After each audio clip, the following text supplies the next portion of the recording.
has been thinking about for so many years, would be such a jealous one. Zachary's lips curled into a smile, suddenly feeling even better.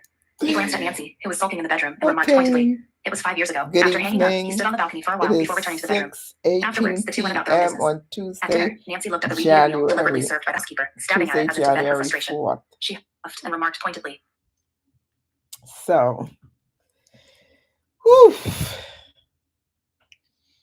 it's a good day. You know, every day that you're alive and you're healthy and all is well is a good day. Make sense? Anyway.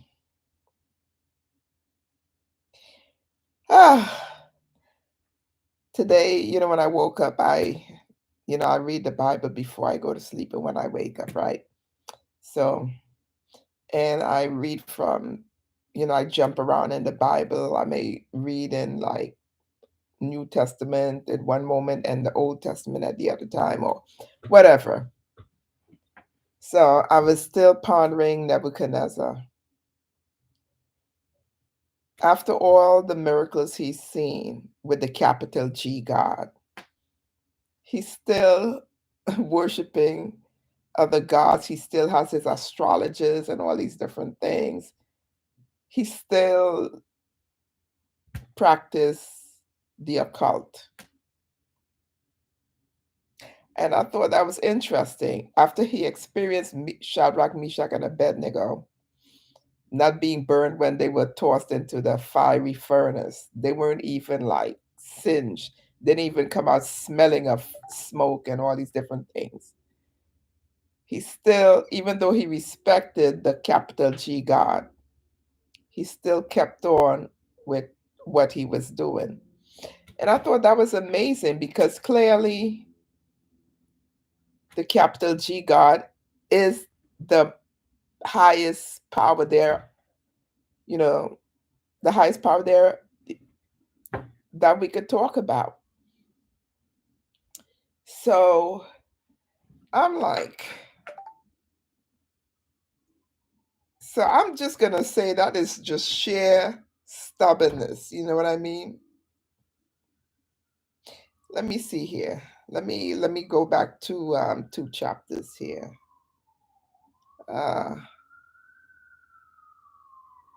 Let's see.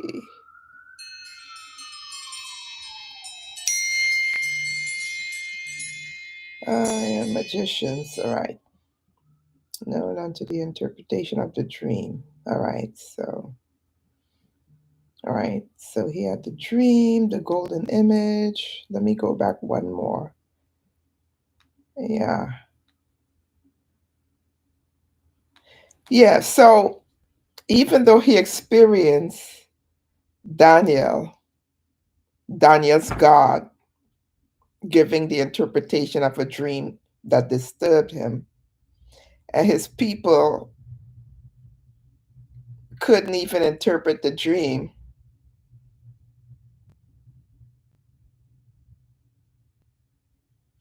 His people said, the Chaldeans said, there's not a man upon the earth that can shew the king's matter. Therefore, there's no king, lord, nor ruler that asks such things at any magician or astrologer or Chaldean. And it is a rare thing that the king required, and there's none other that can shew it before the king except the gods, whose dwelling is not with flesh. For this cause the king was very angry, and he commanded to destroy all the wise men in Babylon. And so a decree was sent forth that the wise men should all be slain. And then Daniel answered and said, with counsel and wisdom, to Arioch, the captain of the king's guard, who liked Daniel. And Daniel said, you know what? God will show him the interpretation of the dream. So Arioch brought Daniel before the king, and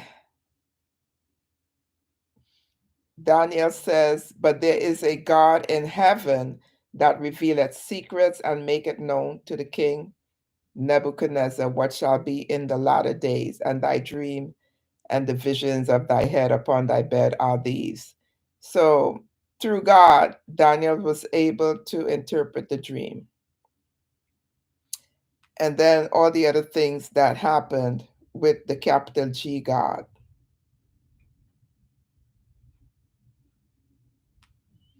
Yet, even though all of that went on,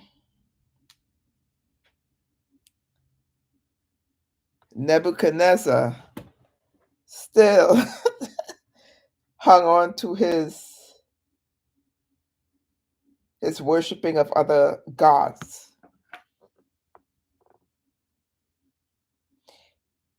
And so he was so puffed up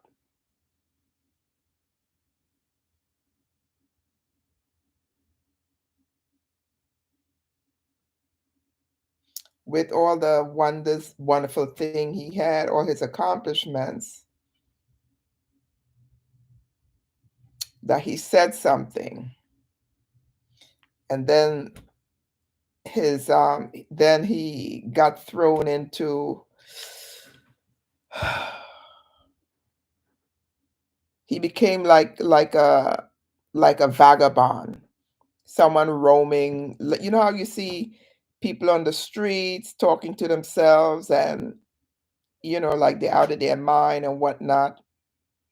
So Nebuchadnezzar, because of his pride and what he did, the idolatry, and how he acted like he himself was like God or something, he ended up in a sorry state, and he was just driven out like a beast. He was like a beast, and out of his mind, like how we see some of the people on the streets.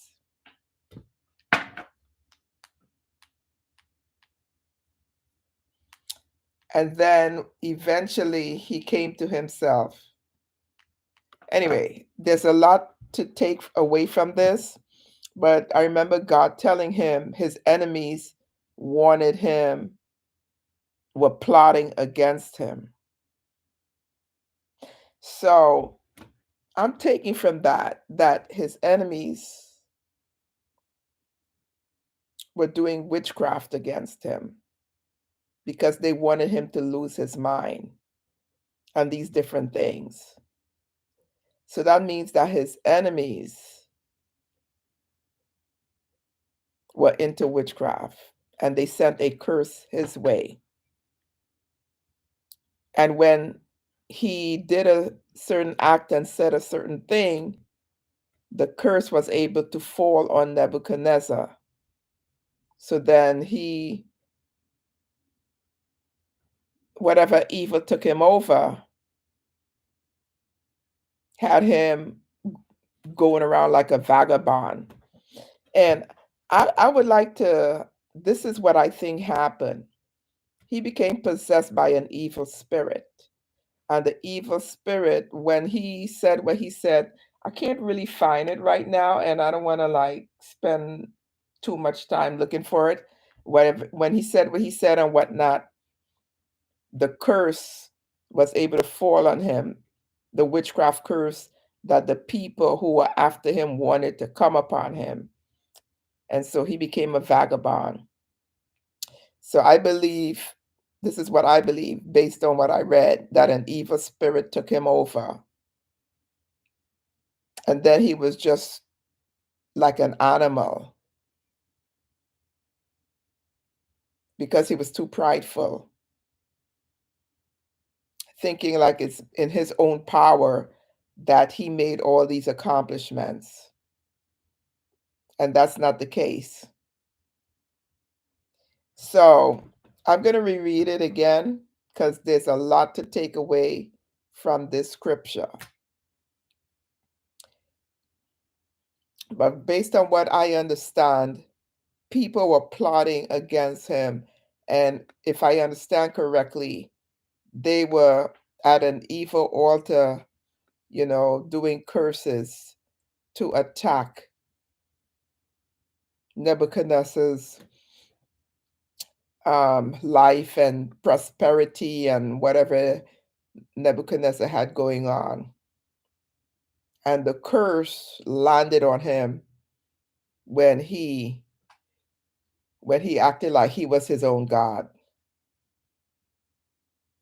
So another, God is a mighty God, which is stated in Isaiah 9, verse 6, I think it is. I wrote it down in the description section. God is a mighty God. He's powerful. And after the prior experiences that Nebuchadnezzar experienced with Daniel and Shadrach, Meshach, and Abednego, he recognized how powerful God was, and that God was indeed more powerful than the lowercase gods that he served. Yet he still persisted in his practices. So I am like trying to understand, why. If he already experienced the power of God, that God is powerful because God is a mighty God, why did he persist in still participating in the occult? I'm trying to figure that one out.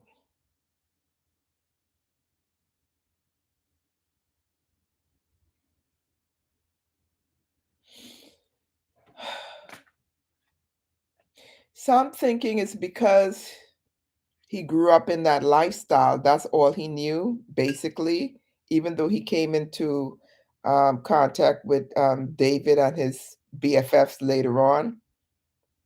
That lifestyle was ingrained in him. So he figured, like, this is what it is. I'm just going to keep on because this is the path I know. There's so many things that there's so much information in the Bible.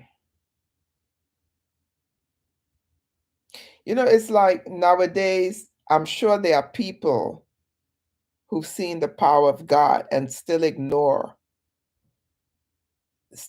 God. So could it be sheer stubbornness that kept him from really like transitioning over to serving God fully? Could it be stiff-neckedness? He was a stiff-necked person. Could it be that? Nebuchadnezzar as a stiff-necked person. He's seen the truth, he's experienced it, he's seen miracles happen to people, and yet he still persisted in participating in the occult. Could it be he was stiff-necked?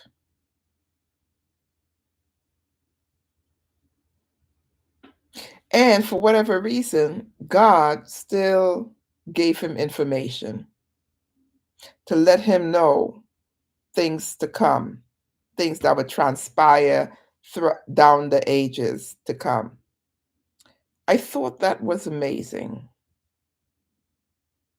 So could it be that even though someone doesn't fully follow God, that he can still and will still speak to them?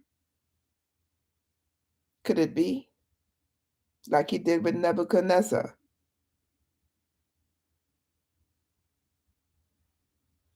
Hmm.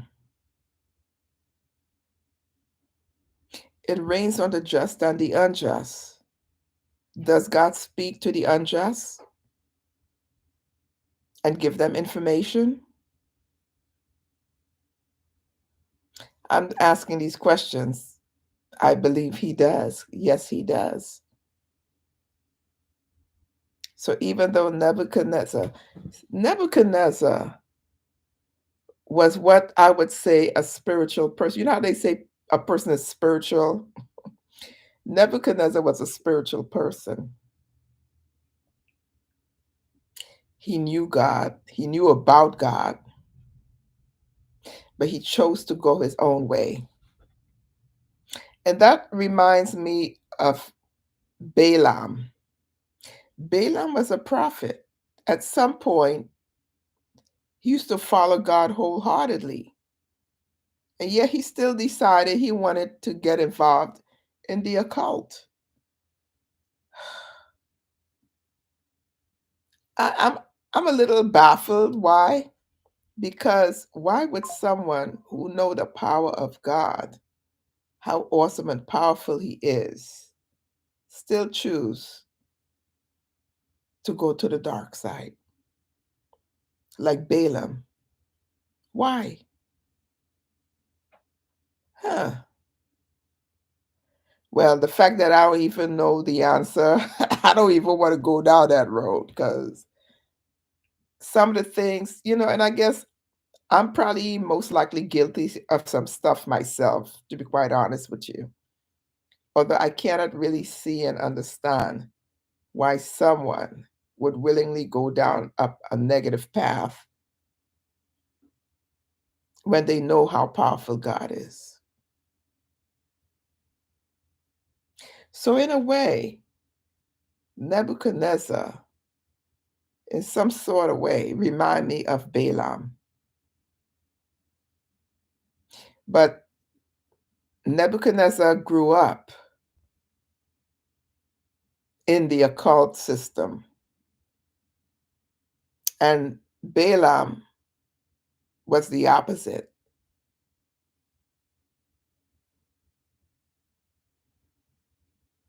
God still showed himself mighty because Balaam couldn't do anything without God's permission. And Nebuchadnezzar, when he did a certain act, it caused certain negative activity to happen to him. He became a vagabond for a time. Although eventually he came to himself and he acknowledged that God is God and that he was restored. Anyway, today I'm just talking. I'm just talking, thoughts that I have to things that I read in the Bible. And I'm, connecting dots, dissecting things, trying to make it make sense. Because it does make sense. So there are people like this today. There are people like Nebuchadnezzar, and there are people like Balaam. There are people who go to church, who are prophets or whatever. They know the power of God, and yet they deal in darkness. They willingly, knowingly deal in darkness, and they know that there will be consequences. And again, there are people who go to church and they deal in darkness and ignorance, but there are those who knowingly deal in darkness. Knowingly. Because they just want to be rebellious.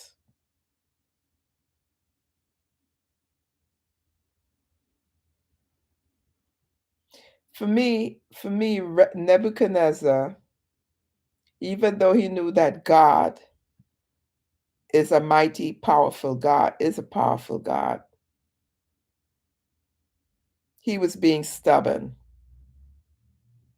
And he allowed the praises of people who looked up to him and the fact that he had control over all these different places and all the wealth and all these different things that he was in charge of, he was puffed up.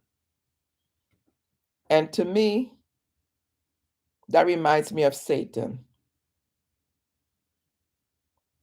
He was puffed up with himself because he had all this going on.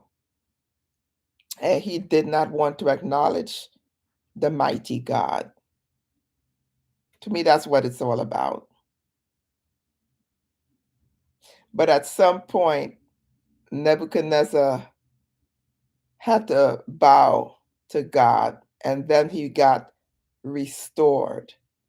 Think, you know, he got back his kingdom, his wealth, and all that different things. He got it back because he came to his senses and realized, and he got it back.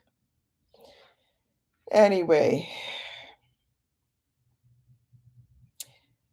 let us not forget how mighty God is, because God is a powerful God. Let us not forget how powerful he is, no matter what the situation is. Let us always remember how powerful God is. God is a powerful God. He is a powerful God. He's a mighty God. There is no power like God.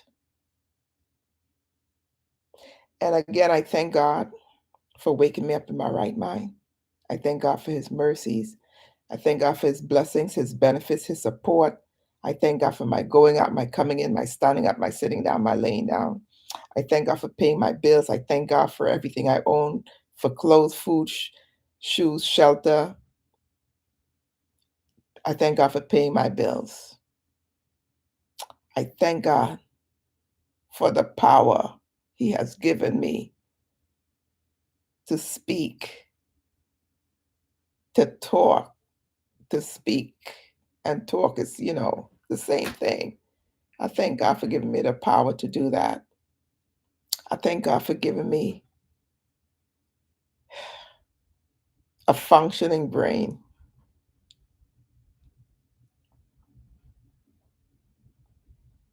And I thank God for being merciful and compassionate. Today I just came on here just to talk. I'm just talking from, thoughts that I've been having, like trying to, figure things out. Sometimes I like to do that. I like to free think. It's like freestyle, but I like to free think. You get it? I like free thinking.